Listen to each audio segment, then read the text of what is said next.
Bandeko batali mbote pe boye malamu na masolo ya équipe nationale toza na esengo ya koyeba que bozali ebele pona kozela émission oyo bo sengaki gouverneur à ville à Kinshasa aloba gouverneur ya ville à Kinshasa andimi koloba liboso ya équipe nationale pona kosolola makambo etali nzela makambo etali assainissement ya ville à Kinshasa makambo etali sécurité makambo etali matanga ya Kondo Tshisekedi et pona kosukisa voyage né ya Japon autaki Japon yaki su Chine susute komi Japon makambo eza kuna équipe nationale lelo to sali yango na ndeko koibatimba RTNC papa ko mbote Serge esami lisusu na Sylvie Bongo mbote na mama Solange Kouale mbote Solange et tout ce qui ici dans ndeko Zulu pona masolo lelo ndeko gouverneur mbote pe boye malamu na équipe nationale mbote mingi tozana esengo koyamba yo parce que toyoki mingi tozwi ba question ebele lobby na rendez-vous de kino bato ba bengi batindi ba question ba lobby ville à Kinshasa est commis incapable ya ko assainir Kinshasa parce que bosoto ba fulu et comme dire ya ko bois qui la ko déborder est-ce que le lot question nanga ezali ville à Kinshasa est capable ya ko gérer assainissement ya ville à Kinshasa. Merci ndeko Serge liboso na pesa bana Kinshasa mbote mingi na kendeki mobembo na mboka Tokyo na Japon na kimagite na démissionné te na ko démissionnaka jamais ti mokolo l'élection ko salama ndeko mususu onzamba ko pona aya o remplacer nga no akene musala na woloba musala kino sala na Japon. Je connais l'émission sur tout ça na bino na lobaki boye likambo ya assainissement mbaloyo village yango na maboko na kolemba yango te ekozala na ba période o bokomona net mfulu tondi bokanzeke basundoli te lero ya kimbuta azoluka mosolo po azoluka mosolo soko azwi mosala reprendre maintenant lobaki na bino que solution ya suka durable to lancaki ba appel d'offre to recruter société au sala musala partout dans le monde na ba ville to tambola minene ba pesa yango na ba société o baza spécialisé penza na assainissement ya mboka nazane sengo yebsa bana Kinshasa que avant na kende Tokyo na signaki contrat na société Averda oyo a gagné marché wana société na le temps tozo loba azoko tindande bibundeli azaki na mususu na Braza mususu na Angola ezokatisa déjà ya mingi euta poto po babanda manaka donc poto bana Kinshasa batia penza idée Averda akobanda musala ya solo penza le 2 mai donc Averda azui likambo o etali assainissement ya ville ya Kinshasa mais bana Kinshasa contrat na signé société wana fona futa kango sanza nyonso 3,500,000 bala nanga malamu 3,500,000 oyo ifoto futa société wana po lisolo yango pe esuka soki bala Kinshasa bandimi so batata bamama Kinshasa bainterrorize bandimi balingi ke moko na bango ekoma ndenge mama balobaki ni la belle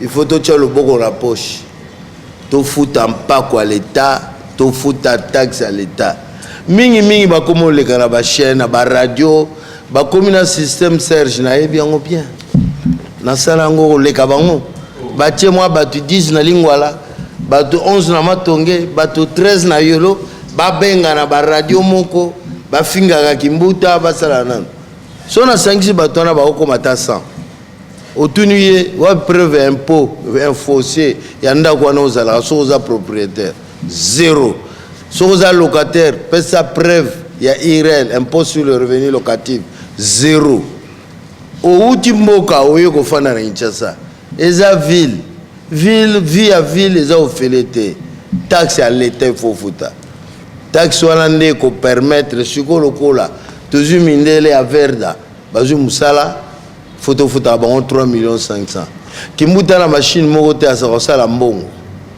gouvernement central boyebi crise eza na mboka eza na mbongo kopesa te tosangisi bataxe nyonso oyo ya biso etali salubrité bato oyo basala bausine ya plastique bato oyo baimporta biloko na plastique pollution bataxe nyonso tosali oyo babengi na nda mayele nzambe apesanga na créer fonds d'assainissement tosali fonds wana so ebana Kinshasa bafuti mpenza bataxe wana na lobby ya salubrité ya matière plastique ya boye eza mwa ebele ngongo eza moke tokokofuta mindele wana problème ekozala te tokokoka mpenza kofuta mindele wana première estimation taxe nyonso wana ekobimisela biso 5 millions de dollars bango basengi 3,500,000 1,500,000 etikali tokobongisela yango érosion tokosala yango mpe musala voirie ainsi de suite voilà sangonaki na yango ya assainissement accouchement nyonso ezalaka na pasi mama moko te akoloba wa ti 9 mois durant ata kosu ata libumu pasi ayokaki te ayokaki accouchement ezalaka na pasi lero mwana kobotama esengo mwana abotami komone averda sikoyo tobokola mwana tokobokole ndenge nini na kofuta mpako. Oui, papa gouverneur, Toyoki on Polele, mais Tolingi Bolobi au signé un contrat na société Bonkonde ko salango na sanza ya mitano. Mais yambote toko ma sanza ya mitano. Bana Kinshasa na bafulo na likaki ndakisa na jolu lobby na pokwa. Mais salinga isoni po solo. Et qu'on peut se battre malade. Solution non avant to koma mois de mai to pe sanza ya mitano pour société on ça la misala izaite. Yo moi mabe bozarango. Ngana commune à Bruxelles déjà l'air nazo zonga babisinga débordement mutabe ngai bon na bon makombo abina ngai débordement ya ba station na tunie ministre de finance a fouti te na tunie ponga na zonga na mboka nyonso ba collègue na nyonso na lega bazwaka mo budget na bango investissement na zwaka ngote Nazali na charge fixe chaque mois. 12 millions de dollars charge. Rémunération, fonctionnement, tout ce que tu veux, la police, tout. 12 millions de dollars. L'État congolais coûte babongisi sukoyo. Nabisabino kalaba futa 600 000 dollars. Sukoyo, oh, matata kata ki bazongi 6 mois 200. Et comme 800 000 dollars. Voilà ce qu'on me donne mensuellement. Et encore, na moi likukuma. Pour te aller à moi, sans assaut, tali, moi, belé, tout ça, donc, voilà un vrai problème. Mais, de Bruxelles où j'étais, Batangila y a quelques stations. Après, Michoto, les hôtels, la station, on a Sogezali sous. Bogoya, on va dire, mon nom, Tolekina Triomphal et Longwe, Tolekina Willery et Longwe, Tolekina Bandal et Longwe, Tolokibo et Longwe, Wana Bolobate. Bolobaka, place au Longwe, non, te pas nani. Ezolongwa lokolo tangi kombo sikoyo nazo tuna po ngana za na 65 stations non sur la mutute ngana komi na lance avant na koma même na lancer ki opération na définde mbongo vérité yangwana na biso ki na fixe à 12 millions rémunération fonctionnement ça va je ne reçois que 800 000 de l'état moyenne il y a DGRK 2 millions et demi sonza basali ici 3 millions plus na 5 ba okama na sena longolo bango mo batigala nango so sangiso na na 3 millions et demi sur 12 millions que je dois avoir dans cette ville ba beaucoup mais que baza aux 20 millions ba kiti na 10 gérons la crise ensemble donc moi ils étaient donc il faut ezalaka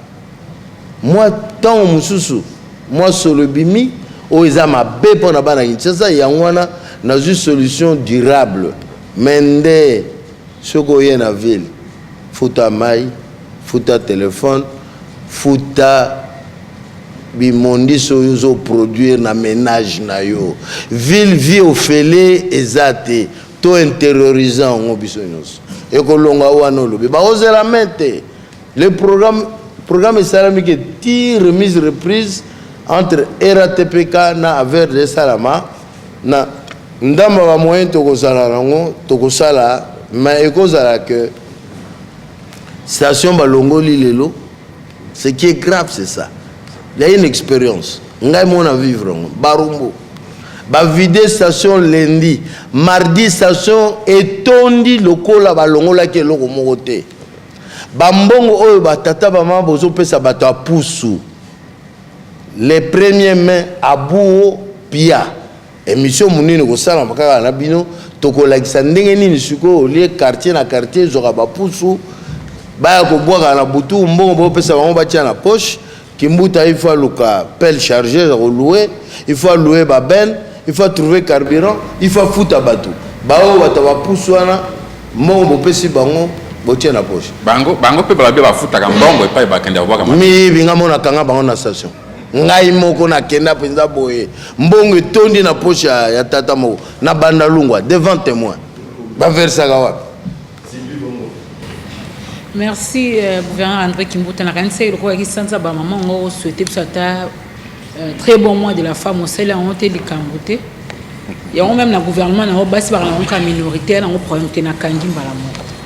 Question ezali aux ans a plus de 10 ans comme gouverneur il y a province à Kinshasa. Est-ce que toro le baki ozala ki na ona politique et assainissement? Est-ce que zalaka na ngaka tongo le bara li solo campagne zena encore au Kosaba? Pour sinon avec Dao, ce qui est vert d'Afala, il y a depuis calme. Merci maman. D'abord, maman Longonia, faites malam na maman. Bino ne bobo ta bisot. Na ko boko la ko tinde biso ba kimbuta ton histoire maman soka te ka mikatete mbele na koma licencié en mathématiques te. Pour papa Hermo Musale baby akangami même abeli akufi. Maman Zumukumba titre aussi de cette université. Donc ma maman Longonia fait et l'amour. Ma maman basala garanga Sylvie bo basenga comme tout bino fait na bino maman bolingande boke aux États-Unis. Bo basenga même assistant pas manga azate. Bakei na kama écoute mususu dans un monde yawa.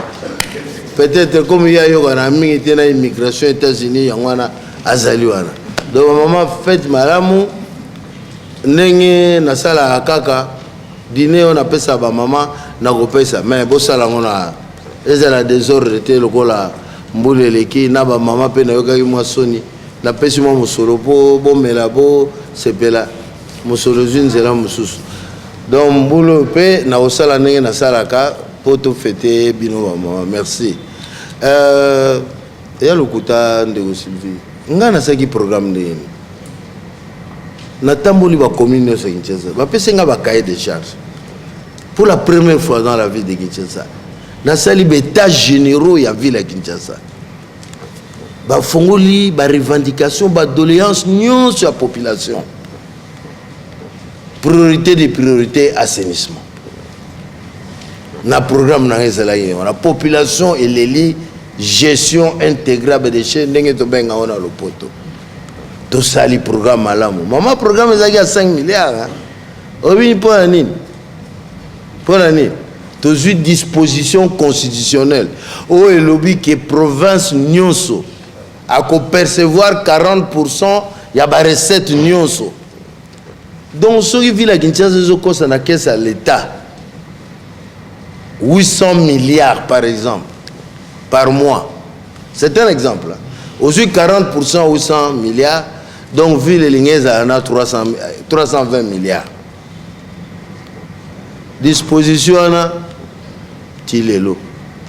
Tilelo. Moni, de lobby assainissement, priorité de priorité. Là, tout ça, le programme te valait en 5 ans 5 milliards de dollars. Donc, comme à la exécution en budget. Tout ce qui a 50 millions de dollars par an. Donc, mon solonné ba moyen et ça là que tout côté que ça la vidéo penza sori assainissement toi qui n'a ngondenga gestion intégrée. Si quoi une mois effort auto sali organisation tout sali. Si on a zalona motuté mena créer qui régit RATPKT, hein? Régie d'assainissement et des travaux publics de la ville de Kinshasa. Ezali popé sabaninga no misala parce que mais ça peut être misala créer richesse. À part colonne pelouse RATPK. Tout ka bonene ezala simazando amena kaiska to. Maman Sylvie surtout yoza kino, zelo yoza mabera mino ngwana. Bobo sene ki le 20 mars. L'air na sali remise reprise na negonanga amiral wanga. Bobo sani image de la Kinshasa. Les montagnes, ce n'était pas biloko bozomo station moko est débordée. Pont Kasavu bana ndenge komana. Montagne penza ba bengi montagne immondice. Sayo montagne awa na côté à beach. Montagne Kinshasa ezakité na ba immondice, Kinshasa ezaki na ba montagne. Ba montagne wana tie bunga na Kinshasa. Na kata jour mo te journaliste mo lobi Kimbuta félicitations. Mais j'ai hérité d'une ville pourrie. Ville qui est en 2007. Ville qui existait à Tamouké. Il faut rester là, qui régit seulement fort. Mais le col à mon solo, il a dit, maman, Bauto est mangana gouverneur à Tokyo. Nagi Kirenga, Nyoso, Nathalie, dans mon ville. Budget n'a eu combien 1200 milliards de dollars. Gouverneur à ville à Tokyo. Ils étaient 1 million, 1 milliard, 1000 milliards, 200 millions de dollars. Nous sommes en train de blaguer capital à pays. Je vous dis que j'ai à peine 3 millions de dollars par mois, rémunération y comprise. C'est sérieux le problème.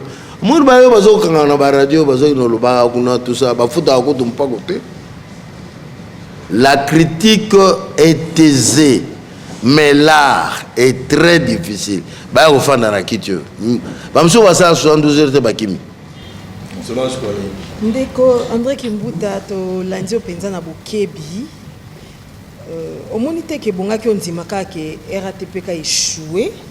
Yango ana société obengi Averda eye parce que ce qui est longa ki penza na mosala ngo ndenge esengelaki ndelelo evandi na sala mosala to bandi te mosala esalema ki malamu te po na modèle ya ko benda ba imondisa ngo au moins batiki yango suna katikati ya kanivu okomona batumbi milinge sali 4 jours eko kenda ko belikolo siko lelo confiance ni population ozana ngona société okutu ba yebelite ne esike ko uta ne ndenge ko bandela bongo zo bela bango pako baye le sou pako ata oya moke bafuta kandima bango po yango ndezo tambusa Kinshasa obandite nani akoyesu kufuta pako na ye na kotala lolenge oyo RATPK gérer makambo ya ba immondice. Maman, d'abord Mpako, c'est une obligation. Mpako va négocier en haute namboka. C'est une obligation. Aux citoyens, tanga constitution. Résultat n'a pas la poba CP la moto fouti pe. Oui, bien ma résultat c'est que ça a puisque dans la nature mon a linga publicité. Son a pêché kaka exemple moko en passant. Moko mi balé en passant. Na kenzela telo monsieur un détail qui est très important dans la vie. Le pont. Je donne un exemple. Yoso betal solo ba pont ville Kinshasa. Mon pont à Bandalungwa sur Libération 60 ans. Ça s'est écroulé. J'ai construit un nouveau pont 2 millions de dollars. On n'a pas parlé. Au moins ici au pays Saint-Luc. Nous avons quitté Boebi ma pont kende nan. Pont on a kende au talent 3 millions de dollars. Sendwe Boma Batu. Sendwe et Boma Batu. Non seulement na sali pont à Sika na tomboli likolo. Na asphalté balabala, na tie éclairage, na panneau solaire. Ata li solo pour la montagne. Posons quand je dis 2 millions, 3 millions, 4 millions de dollars, na la machine na sala ate, ndenge koteli epesi ngai moi bokasi vignette elali au deuxième année elaleli nini mutu aza na mutuka aza na mwa minimum limbisa na mabulu oyo eza na Kinshasa lelo banzela ezokuna mpe parenthèse mais nazoloba no atanda ma vignette mais moi mabulu mosusu ndambo nazipit mpo ezali impôt sur le véhicule hein? Impôt wana mikumi mituka azangi $30 40 50 te ya kofuta vignette yango lundi vignette ifo ebanda oui lundi il faut vendre les obligations. La réponse n'a pas RATPK n'a pas échoué. Moi, je ne comprends pas. Nazolo Vanabino, tout ça, le budget à 5 milliards. Nazolo Vanabino, Nazolo 3 millions. 40% au l'État, il faut payer ça chaque mois pour notre salaire. Et il n'y a jamais 10 ans durant. Bon, moi, je miracle était. Nazolo, ton hôtel de ville à 5 millions de dollars. Nini?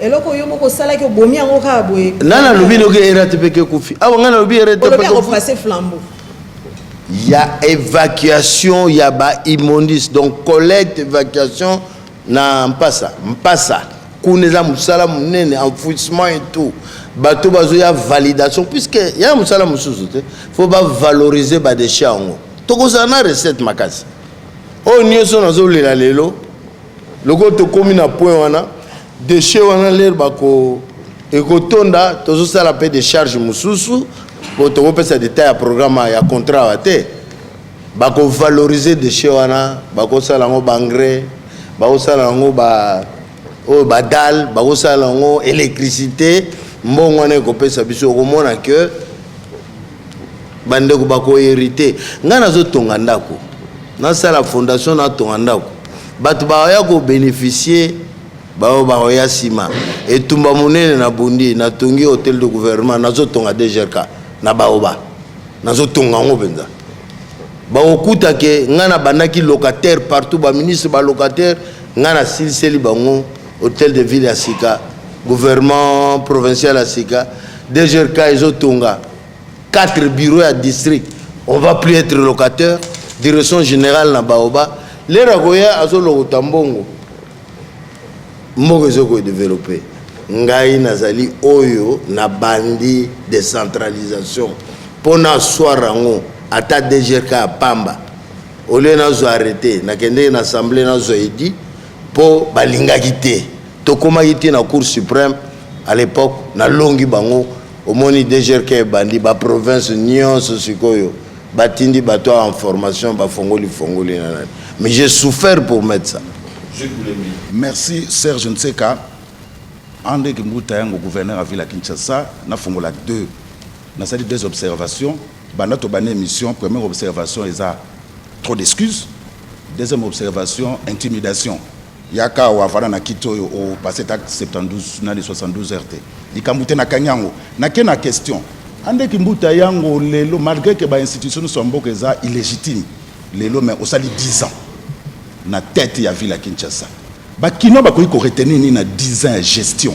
Ya André Kimbuta na tête à ville à Kinshasa pour ebele bazolo bake o comme plus conseiller na présidence mosoti ka Kinshasa et so kufa. Ya mi balé Serge Nseka na sengo pena bolimbisi André Kimbuta yango na tuna ka na émission le kaka ba mesure mingo zo na Kinshasa etikala lettre morte. Vente ya ba sachet lelo to so mona bana baso tika ba sachet véhicule à volant droit et ça na ngozo tambola tapage diurne et nocturne. Bana bazola la te pona otangeza mobulu. Lelo elibiso à Verda. Est-ce que Verda ko continuer pour qu'il de commis solo? Est-ce que à Verda wana et ko suka ngona nzela te to et que ça appelle à lettre morte. Merci.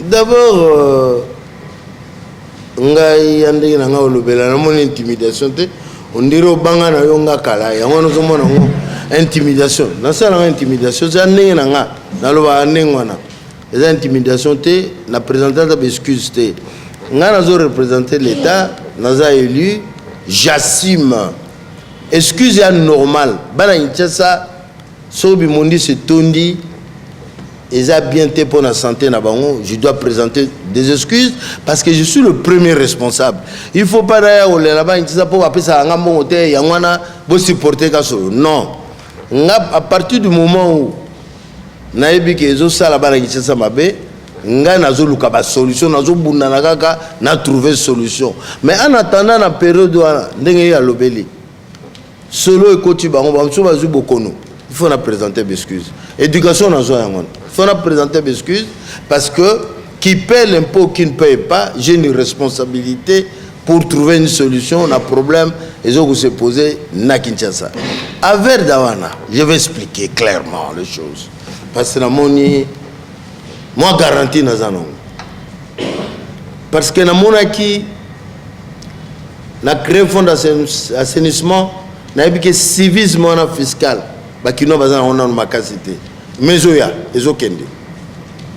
Ezokende. C'est tel quand même ba statistique. Ou imaginez na Kimbanseke na Makala na Bumbu ba foutelo ata 100 parcelles de foot un peu foncier c'est déjà un pas. Avec dans le dossier na Kenwa Mkonzamboka. Na pesi merci lelo na batoyo. So bango ba tinda ka nengo na po ba funda ngai pa Mkonzamboka. Mais na pesi bango merci. Puisque les razui ba image à croire que c'est difficile. D'abord, Excellence, vous avez vu les images. Il y a un problème. Je reviens sur mes propositions.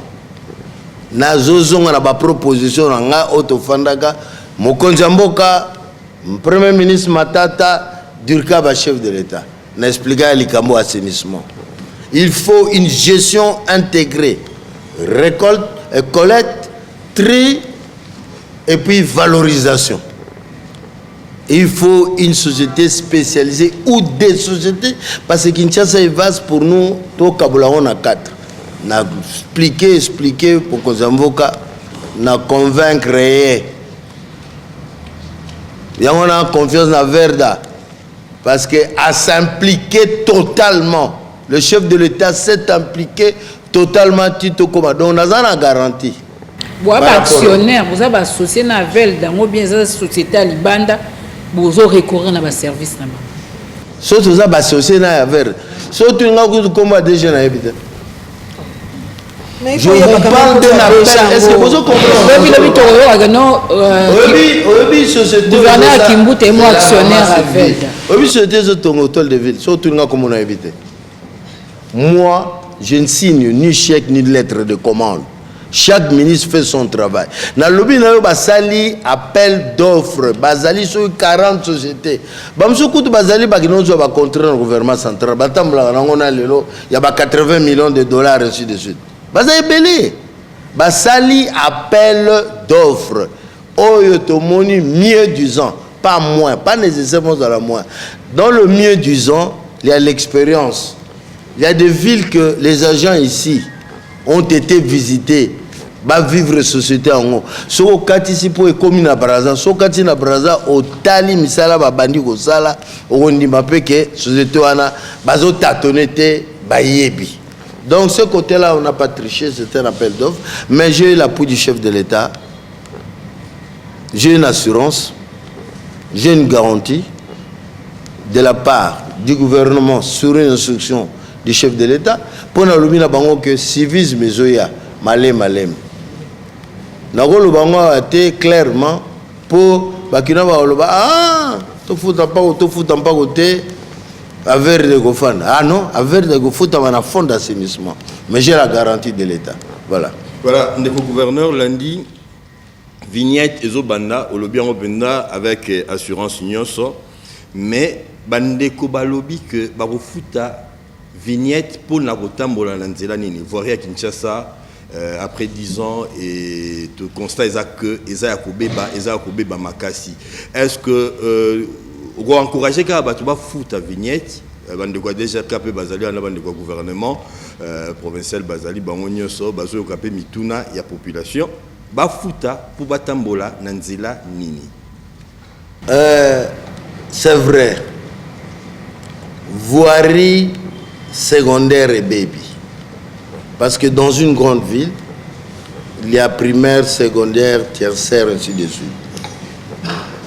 Ce n'est pas toute la voirie qui est abîmée. Serge, moi je peux quitter chez moi à la maison, jusqu'à l'aéroport, je n'ai aucun trou. Je suis sur une voirie. Non, je donne un exemple. Je quitte chez moi, je démarre. Vous savez là où j'habite. Je prends Libération. Je prends Triomphal. Je suis sur Sendoué. Je prends le boulevard Lumumba.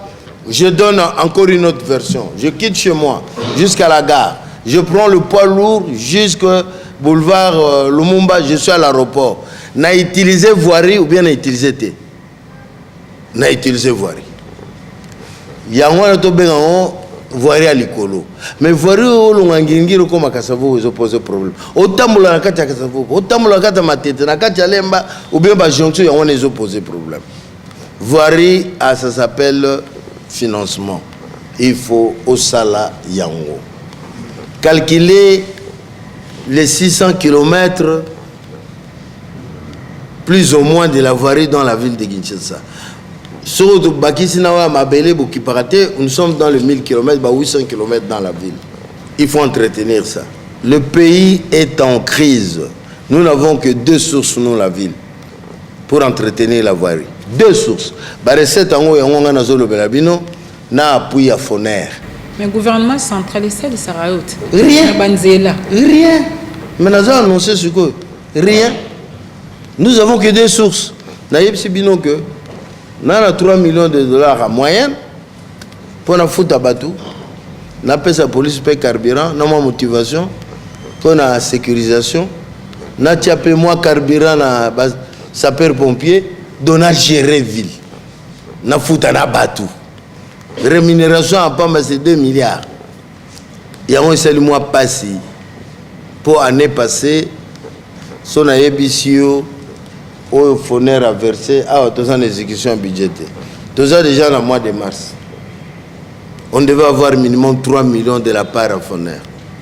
Le Foner est en difficulté parce que les sociétés qui payent sont en difficulté.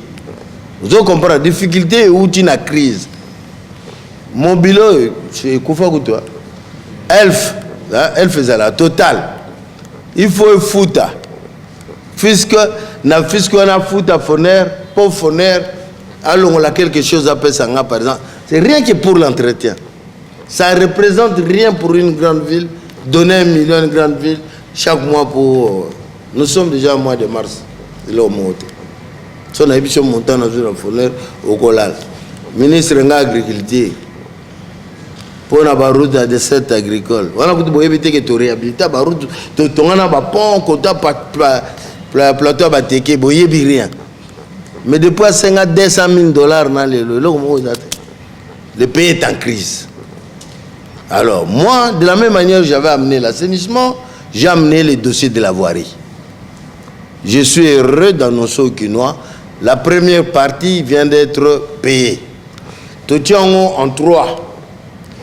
Priorité de priorité. 11 millions de dollars. Après, les priorités. 38 millions de dollars. Et enfin, la grande modernisation, on est dans les 200 millions de dollars, ça, c'est la grande histoire. Les 11 millions de dollars, le chef de l'État vient d'instruire qu'on nous donne le moyen. En principe, si la procédure est rapide, n'est-ce pas Sengeli, OVD, à cause de lundi ou mardi. Mais il y a des choses la sous-traitance rapide. Les Chinois. Et ça, là, déjà. L'entreprise, mais pourtant, les Chinois, oui, les rios, ils ont les boulots. Chinois, mais rond-point, comment problème? Rond-point, parce que. C'est là que c'est. On doit répondre. Rond-point, il y a un projet. L'avenir, Sergent Moké. Longwana, la route à Mounene. Et Longwana. Et l'équipe devant rond-point, va aménager rond-point et continuer à Bambar, Tibo, marché, Kingabois. Et ça là, et ça li, moi, Kolanda, fleuve quoi. Il y a un grand projet, les études sont faites. Les Kambozo Kata, mon financement, bon, Kogina Nouté, ou bien Zana Nouté pour Batonga. Il y a un boya bosimba ngote botika ndengwana. Oui, ça c'est na papa gouverneur. Donc, excusez-moi, il y en a confirmé. nasengi mpe bolimbisi ata ndeko alingaka babolimbisi te mpo ndenge mabulu ezali na bato ya voiture mpe ezoboma mwa baamortisseur eza na problème ndenge mpe bakinoa baza kosouffrir kozanga mosolo nde esali ndenge wana mais sikoyo mokonzi ya mboka apesi biso dans un premier temps 11 millions je crois ekobima mardi ou mercredi ya semaine prochaine tokosala sous-traitance eza kaka bachinois te napesi exemple babana kitoko etongama wileri nga muna tonga osala nini na mbonga ya vignette réponse à wileri wana 7 millions et demi nga muna tonga nga donc wana muta tonga ki yango aza chinois te c'est une société qui est ici qui fait du très bon travail ye wana kutu mutasali kutu boucle njili ndenge bomoni wana société yango wana susu nyonso topesa bachinois te topesa na entreprise oyo aganye apesi bacaractéristique ya kitoko donc tozobana mosala ya voirie poso eza koya bolimbisi na mwa pasi wana eleki mikolo oyo me nde mpako bofuta. Oui, Serge toyoki na monoko ya papa gouverneur na biso ya ville ya Kinshasa alobi crise eza na mboka ya solo crise ezali pona biso population mais crise pona bango te biso tokufa likambo te merci topesi yo merci. Alors na motuna na ngai nzela ya ville ya Kinshasa na voirie urbaine ya ville ya Kinshasa totali otangi wana yo moko olobi olongwaka pa na ozwi libération 24 novembre oleki sendwe okay ozwiti okay ti soki kinkole wana botongi yango po bino moko bolekaka mais oyo ya ville ya Kinshasa pa population evandi po yo ozali kinwa tangu ya kala po kende ndakisa okende ngiringiri okozana posa ya koleka victoire te oleki na nzela ya bumbu kona ti obimi okay lemba outi kuno oleki ngiringiri pour nani lelo esalemaka te papa gouverneur. Merci, je crois que tozosongela cause moko oyo toza nango na pasi tozosongela explication moko napesa exemple yanga nakopesa exemple ya zola fa na lingwala alinga kende pe na nani alingaki totala mutu moko na bumbu nakopesa exemple wana mpo na olakisi oke banzela mpe esalama azwi wileri azwi libération te azwi wileri akei azwi asosa akei azwi babala oyo ti okoma na lando eza na kati ya bumbu eleki ngiringiri libulu moko eza te lelo mpo okoma otambola na matonge ndima quand même ke nzela esalama me nakoloba oyo baexemple tosala eza pamba nakoéchappe na vérité te voirie ya mboka eza kokufa nalobi mosolo eza te pour entretien landama nzela eza lokola yo mutu entretien sozo kene ba check up te santé kozala bien te mosolo ne oya ko soutenir entretien eza te eza likama ko bomba te na bino na besoin 12 millions na za na 3 millions besoin ya on a tali na c na pesi un exemple collègue nanga Jobour aza na 15 milliards. Na pesi exemple à ma grande ville on en a pas papa nga na ko nima jamais kinoa kufanza nga pouvoir d'achat ba kinoa etali gouvernement provincial te et économie ya mboka mobimba mais je crois na ndambo nzaba pesa ke kota na poche na nga et kabamaka. Voilà, c'est plus beaucoup tout les qui dans le sujet de sécurité avec la Kinshasa. Avant sujet de sécurité nationale le gouverneur Mungwa Mamuke gouverneur a sali 10 ans a bien ko ndimate bana Kinshasa ba kufanzala bazaki mi balé ba gouverneur doyen o ba umela wana 10 ans après Moïse Katumbi a démissionné maintenant organiser les chauffer na Katanga auto pesa 100 000 tonnes à brader à Masango. Gouverneur Kimbuto poso zwimbongo mingi mukoni niyo po osala dondenge wana na pona bana mboka ya ville ya Kinshasa mbongo na yo to rarage no abengaki ba opposant bo so bani baningisa pouvoir na bango akero pesa donc mbongo na yo lié profiter la bana kine zo profiter na poignée ya batumo bazo ningisa régime na bino olobini. Merci mingi osali na comparaison ya gouverneur so Katumbi asomiso ba masango atindi 100 000 tonnes. Asalaki combien d'années avant qu'il y ait une opposition comme gouverneur? n'a posé question Anna. Asalaki Mboula Boni, ça fait combien d'années Azali? En tant que gouverneur, Banzala Masangu, Nakatang Kota combien de fois? L'éragi gouverneur. Bato Barola na Bopita na Mabele, Bopito Atike Salamate, Bakelesio Baotanga na Mabele. Atika Kiangote. Nga lingi opesa nga action il y a 100 000 tonnes au ndegolanga Moïse Salaka l'air azalaki gouverneur. Na yo kota na ba conflit na ba comparaison te. Mama nzamba zo monanga. Na mbongo te ya opesa 100 000 saka ya masango na bana Kinshasa. Mais opesa ba opposant ba dérangeable non des ailes. So Sylvie na tuno la ki sa preuve na pesa ka ba opposant. Ozana ngote ka bilobela. Na yo kia na ye lobi toke na sengo lisangazo lelo ya ba koselinga yekoti yoki terme moko lobi ba koselinga eloko ezali wana tozana notion à ma paix. Nous croyons que les opposants congolais sont des Chinois, des Zambiens, des Togolais, mais ils sont des Congolais. On trouve même dans une même famille, il y a une opposition, les qui sont la majorité. Ils vont cesser de se fréquenter. Et j'ai la fonction de gouverneur. Gouverneur à Banane. Baba Kino naza gouverneur à Kinois majorité. Naza gouverneur à Kinois nyonso. Mais mutu tout ça qu'on y a ne foufou. Pour na comme gouverneur, le gars y a poni n'zela mususu. Donc à quoi y a sous le foufou pas n'angate. N'ana quoi qui n'est pas n'aité. Nyonso c'est la corruption. Non, il faut respecter les gens. C'est pas. Je n'ai pas ces moyens-là d'acheter les gens. On n'achète pas de conscience. Nambo mbongo za combien. Na biso Sylvie nazana ngote. Ngai babenganga Léo Sommet na gouverneur ta. C'est parce que j'étais généreux. C'est tout. C'est parce que j'étais généreux. Babenganga Léo Sommet na gouverneur ta. Na vivana baninga, na kabola na baninga, na zala bien na baninga. Et bon lelo nzamba élevé à ce poste au lieu kutu générosité en est grandir. Yo comment go calculer Sylvie a ta majorité il faut zo mais majorité c'est un acquis non ngana zana ceux qui il faut que je travaille pour la majorité mais ceux de qui na 1000 militants il faut nous voir comme à 10 000 il faut recruter les 9 000 non tout tika biloko na tokola bantu solidarité biso ba mama ba olamba ponde uche pa mama nanga soso uche pa mama ngambu Mbisi maman mususu na numéro 12 moi basangisi tole ensemble tokola ndengwana et comment nature na biso cela je crois les sécurité.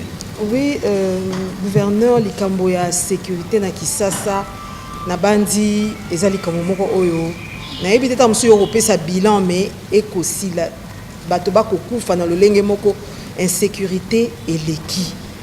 Soko la narata mususu ba télévision na biso mususu ya pembeni okomona te mikolo nyonso bato on peut ba changer système oleba ya bino botie fungola na porte ba koma ko yande ba buki mur di dusu monene mo ba koti ba sali o ba ko sala et puis ba bimi bato na banzala yo moko beleli crise o ezana mboka lelo yo tokosuka wapi na likambo ya insécurité na ville to yipte soke leke la bino bokokaka te to système aussi le quoi boluki société à sika pona ba imondis boluka ta ba société au peroya ko sunga bino pe na o état de sécurité.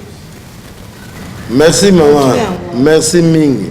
Ngana zali gouverneur, nazana gouvernement provincial. Tout moni population se plaindre et toujours là la té ba église ba bar ngana osalani. Biso to kozwa mukano babenga na kozwa kaka arrêté on a la pesi police na pesi ba service mususu na pesi bourgmestre na bi voilà eloko tolingi et salama après bourgmestre on peut ce rapport anga kutu commandant yokela ngate nga commandant olobine arrêté gouverneur yango yabi nga na oli arrêté. Faut dire la vérité. Faut dire la vérité. Dans la police, il y a des professionnels qui font du bon travail et il y en a qui sont là pour déranger la population. Il appartient maintenant à la police la police de police, il y a makasi, il y a professionnel pour éradiquer le fléau. Parce que ceux qui ont tali, bateau la mbeba, évidemment il y a des bandits qu'on arrête, qui savent la population, mais ceux qui ont tali babandi policiers ou militaires mogazangate. Donc il y a un problème. Le problème est entier. D'abord, la population doit continuer à dénoncer. Il ne faut pas dénoncer. Puis c'est un civique qui a balopang. Ma pango est dans balabala. Balabala est dans le quartier. Quartier est dans la commune.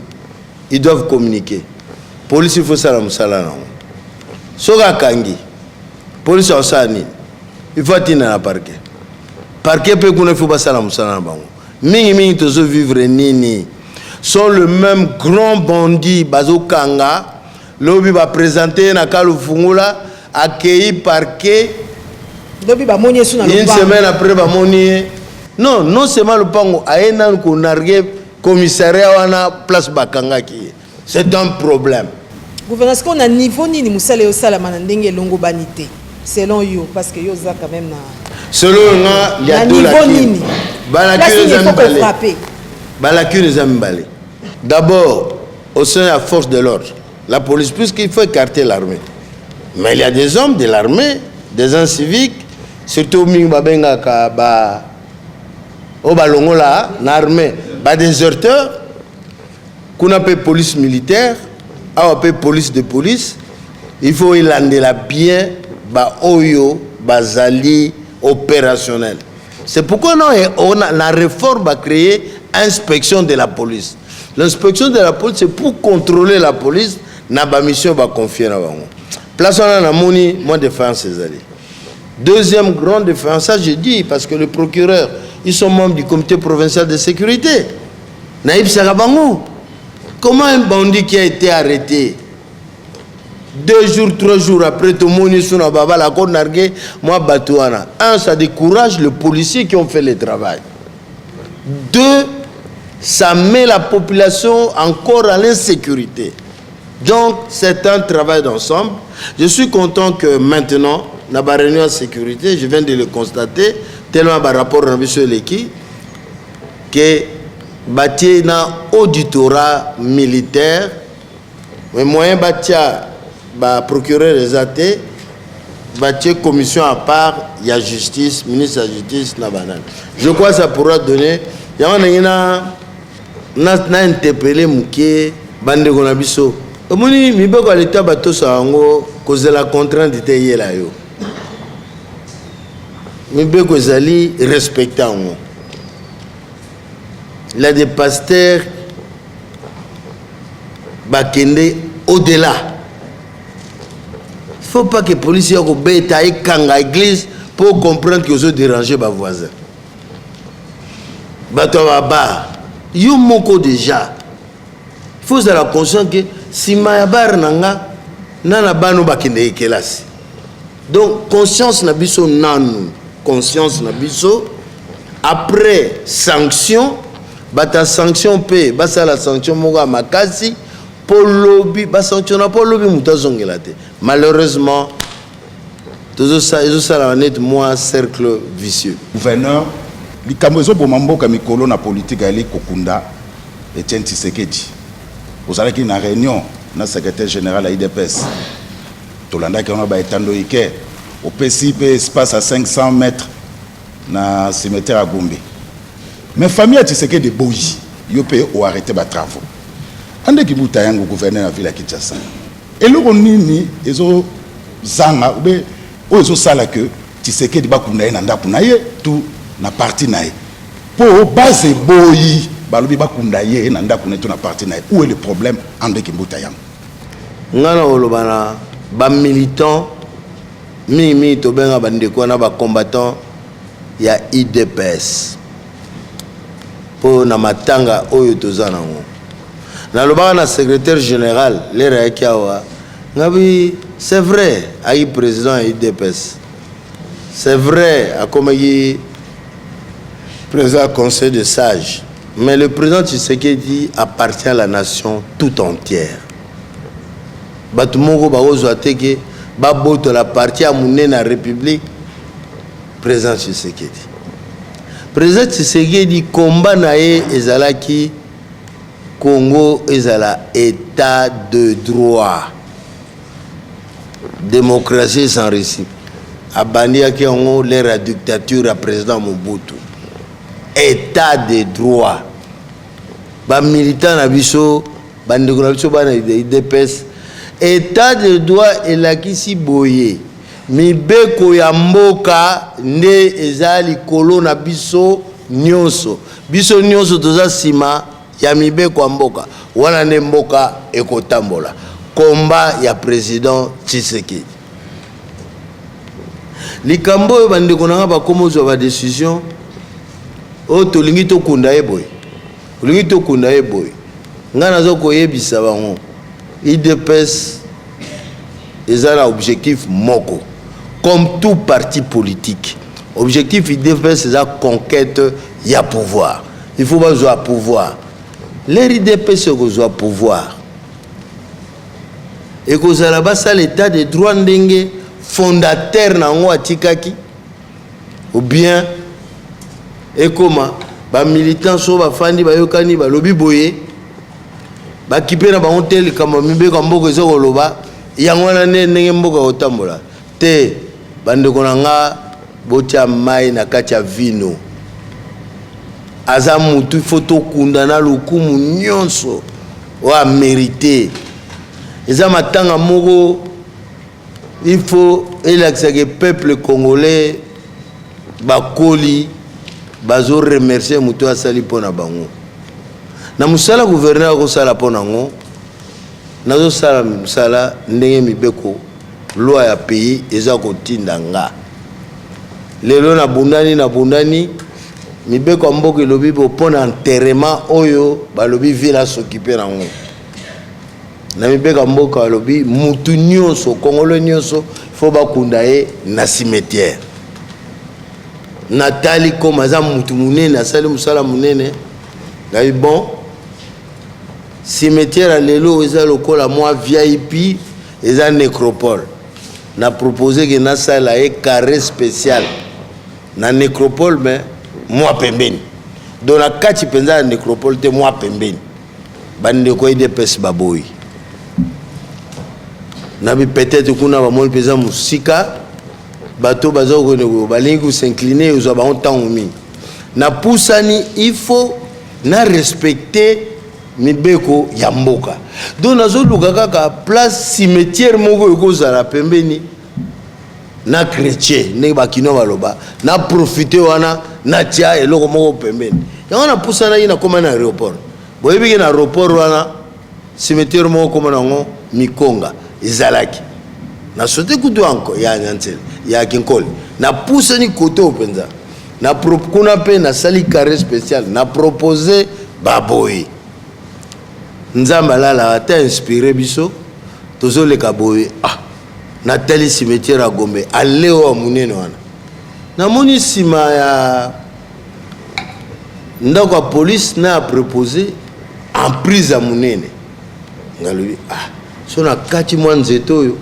na longoli bureau à la police na longoli mwa station à Snell ezawana et comme benza boulevard donc so na saleli papa Tshisekedi muzola mutu nyonso azoloka na boulevard azomona na sepeli na bengi bandeko ya famille je vais être franc baye batali ba sepeli na libana nde na yoki ba militant ba boy ke bakunda papa président Tshisekedi na Gombe na libana ngana ye na yoki balobi nanga monseigneur Molumba aza koluka yo po bosolola po na pesa suki dérogation po na limiter ndenge bango balingi wana namoni ni mukanda oyo ezala IDPS ezala famille ke balingi bakutana nga po to discuter makambo ya nani mais rappel nanga eza moko yango na bandi na bandeko na biso état de droit au président Tshisekedi abundeli vie na ye presque mobimba ezali mibeko ya mboka liboso biso nyonso totosa yango eza te bamilitant balobi ngai leader devant bamilitant so namoni proposition par exemple azopesa eza kobuka mibeko ya mboka mosala na ngai leader kozongisa bango na nzela koexplike bango pardon bokozala na raison mais place wana tala obstacle ezali loi ndeni tokosala. Mais lorsqu'il s'agit d'une loi nationale, la dérogation, ce n'est pas un pauvre gouverneur que je suis. Qu'est-ce que Kimbuta n'a pas dérogé loi? Et bandi ndenini et où t'es loi? Ngai loi nationale. Mais quand il y a travaux, pour nous autres, il a rarement boya kama muke, malamo boum, ou quand il y a travaux. Maman. Faut le continuer comme ça comme maman. D'abord, nazo yebisayo, nga naza officiel hein. Na yebiselo moko. Nalanda babiloko na bino wana te bobengaka soki na ba WhatsApp na bino ba Facebook. Je n'en ai même pas. Je n'entre pas à biloko pas mal. Je suis officiel. Ba yebisinga ça na yogido ba militant ba lobby boye na ba WhatsApp na bana na zana ngote na tanga ngote. Na yende na yokozwa version officielle na Kinshasa. Mutu na tikelaki intérim apesingai rapport. Nazole la mbongo, on arrête les travaux parce qu'on risque de dépenser pour rien. Yo mona cimetière moko na Kinshasa ba bibotonga cimetière na ba matanga tokende ba cotiser no cimetière au coûté biso $200,000, $250,000, $300,000. Yo so mona ngo entrepreneur à sa qui avance à $150,000. Ba travaux za 100,000 fali pemeni puisque ezalaki kaka kotonga na te cimetière na yete ezalaki kobongisa sika kobongisa na prince elongwe boulevard tikuna po bapaya pe baroya bato banoyaka ko aménager kolola na pelouse ezaki misala ebele ya osala na kati na kotonga mausolée yango moko. Donc ils étaient prudents pour demander à ce que botikana bon on peut zongi na banque. C'est quoi le journaliste comme auditeur? Comme auditeur, est-ce que journaliste c'est pas tout le monde n'est pas auditeur? Mon l'État ezalaka o babengi na caisse à l'État na trésor urbain. Mbongo bimi Kimbuta pour vous dire que les hommes passent, les institutions restent. Mbongo et bileki bakokisi mbongo Kimbuta za te azala Japon. Entrepreneur que nous tournons à ce qui m'ont ajouté à Zimbongo Nyos. Ce n'est pas les gouverneurs, c'est le gouvernement provincial. Nenge finance et bimisa Kimbongo, so lingo sala bango edit, mbongo ngozaki combien et tigali combien, nenge bogomona ye ministre ngo azalaka na bavion. Ngana kanisa na okute na Kinshasa na siko na moina matondo te. Donc, de ce côté-là, on ne peut pas toucher à l'argent. Par exemple, à projet, à présence, ça on ne peut pas. Mais dans le bon de la bande, on a combattant et DPS.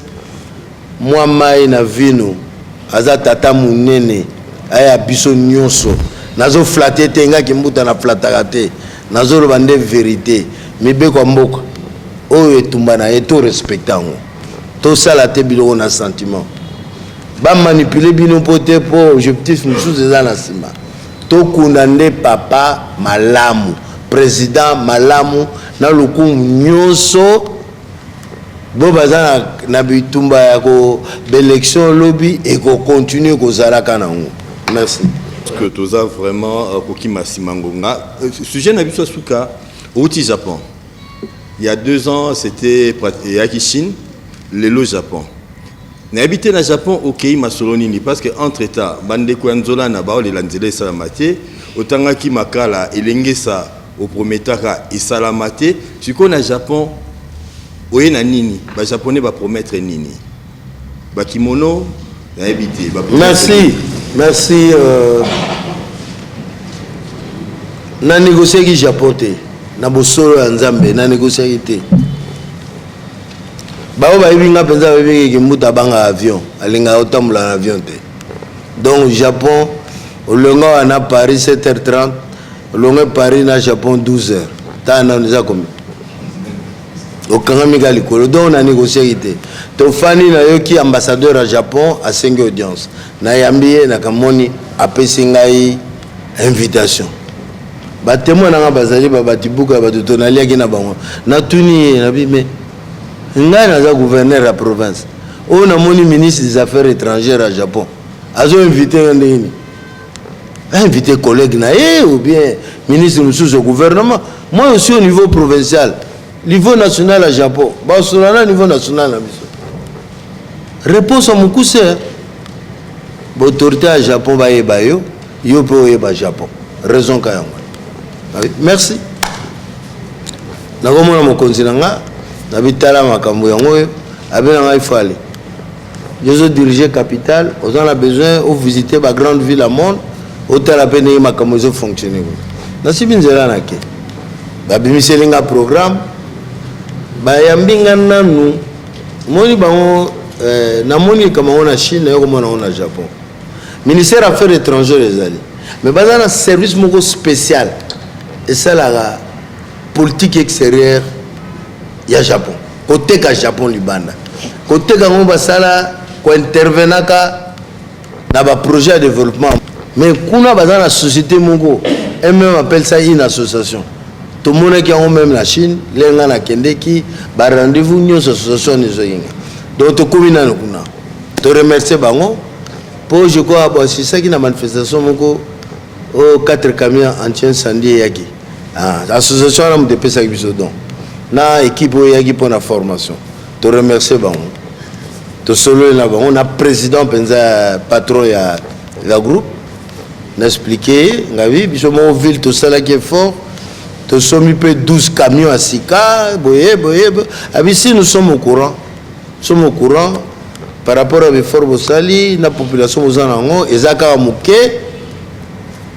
muke to kotinde la bino na bandeli maloba nae entre 10 et 20 véhicules anti-incendie et là alboso ba otinde la biso yangwana to kotinde la bino susu entre 20 et 40 ambulances to sengite na lo balabino to ko remercier alobi to kotinde la bino kombo sali effort bino mo boso ba camion na bino ya Sika 12 biso pe tozo bakila bino entre 10 et 20 camions anti-incendie tozo bakila bino entre 20 et 40 camions anti-incendie to kene pénaliste ya ko senga boniko obi sodimza obi ngo esalani to kene pena mo liste ko senga ba expliquer biso soko senga awa to sengi mo bibundeli pona ko koloba la maman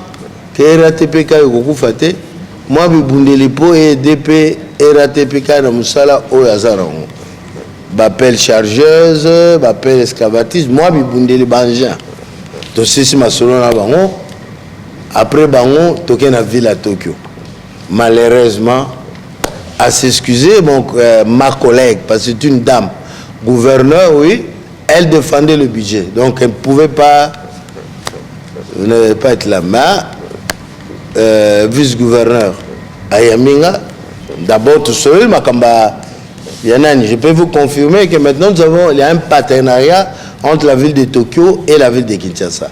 Alors dans un premier temps pour la Jeux olympique basant associé à jeunesse va promettre biso formation zoya la jeune à judo karaté ba discipline sera déterminée et les équipements. Après, on a un ministère des Affaires étrangères, tout celui qui a tout le processus électoral. Heureusement, on a Bengelagi, Kinshasa, Babisinga, Sukoyo, tu commis vers 17 millions d'électeurs parce qu'il ne faut pas aller avancer des chiffres là-bas. Ah bon? Pour Batoupe, bon, on va aller. Nous avons 1 million. Alors que la MONUSCO est là, accompagne la CENI. Nous approchons, je crois, comme même 20 millions. Après, on a toqué na JICA, place à Makambo. JICA, donc vraiment, d'une manière officielle, est chargé de la coopération. Concrètement, Kinshasa a gagné. Le plan, donc, j'ai l'honneur, Kolowanaba Kinoa, parti à kolela na biso ekosila mokolo musala wana ekosila. Plan de mobilité de la ville de Kinshasa. Na otoko kotia manzaka likola mikanda ya ba japonais ba osalela biso plan de mobilité eza nini? Ndeni kotambola. Nzela nini eza indispensable. Nzela wana il faut salama bazui en charge. Lokola souci alengesa. Banzela lokola kikwite zolonga foire ma campagne. Donc so ba sali plan. So ba salité ba bandi déjà ko sala po biso de ba te bino bokansa mundele pa ba no sala kuna il faut ya te aoya pour comparer oya duna satellite na réalité na miso. Donc plan de mobilité et logo za elengi mingi développement il y a plan na biso moko sosak parce que nous avons un plan qu'on appelle schéma d'orientation stratégique de l'agglomération de Kinshasa intégré donc bazo ça la plan de mobilité sur Sosak. Or dans Sosak hein, il y a des plans particuliers, il y a quelques parties à Kinshasa mususu tikali ka schéma là et union soana et comme un plan. Donc en fait ils viennent résoudre notre problème de plan d'aménagement.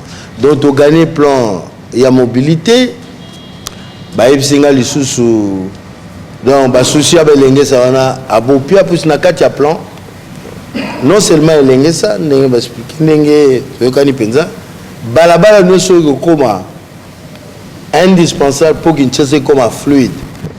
La JICA prend ça en charge. Donc ça peut produire 2 avenues, 3 avenues, 4 avenues, ainsi de suite. Merci ndeko gouverneur na ngonga pesi biso toyebi ke ba réunion ezebele na opportunité pesi à répondre na ba préoccupation ba kinois parce que sengela ki oloba to komi na sous émission na biso mais na kosenga na ndingisa na yo moko o mekape ko rappeler sous na conclusion ko sala na ba kinois pourquoi il faut ba fouta vignette e banda lundi parce que na lingi o sala ngolo ko un message bon spécial aux maloba pour na ko suki sa mission balobi ezali kama oyoka sonité so okepa voisin au monument makamalamu o ko bongisa pa na yo tricher yaka nango na kei Tokyo na kipa ba japonais je retenu 3 choses na lingi ba kinois ba koma nango. C'est un peuple travailleur, c'est un peuple extrêmement courtois de bonne manière. Babiko Yamabaninga, vraiment un abord très accueillant. Et c'est un peuple discipliné. Bakinois, japonais soit ke musala. Akol musala na 8h a kangi téléphone à Tchekuna. Ti 12h sera si musala a fongoli téléphone, a joué téléphone, a fongoli ti 14h l'heure. Et à midi ils sont à table. 14h quand ils reprennent a kangi téléphone à Tchekuna. Na bureau au comme na japonais tena téléphone. Allô, maman les ok wapi? Non, ça n'existe pas. Quand on doit travailler pendant 4 heures, les 4 heures c'est pour le travail. Donc, les lignes qui n'ont pas comment travailler, comment discipliner, mais comme vous avez déjà, peuple moa ya mavaninga malam bozala très courtois. Voilà message. Misala ezo salama, misala eko continue ko salama. Na rythme ya musolo boko pesa biso ya ona sengi bino mpaku ofuta o contre na biso bakinois na ko balukila pe gouvernement na simbalo bako pesa mpaku bofuta surtout bozole lanzela vignette zoya ata to 3-4 millions na kati ya vie to zipa nano to ko zipa to bongisa mais mokonza mboka pesi biso na maboko OVD 11 millions, je crois aux semaine prochaine. Tozo banda likambo voirie, likambo assainissement pe na lobby. Bo pesa confiance na Verda, to accompagner geste propre, bibwa kelate na terrasse. Nzambe azala na bino. Ma salisa biso surtout poto kunda papa Tshisekedi na dignité nyonso na honneur nyonso. Batondo mingi ndeko gouverneur nangongo pesi biso équipe nationale à lelo ezalaki bongo na Papa Nkoi, Sylvie Bongo, Solange Kwale, Jules Boulembi, merci na bandeko nyoso pe na présence ya bandeko ya gouvernement provincial pe ba service nyoso ville à Kinshasa et Sili ndeto kutai na Mbalasima Bobo Tombo Kabino.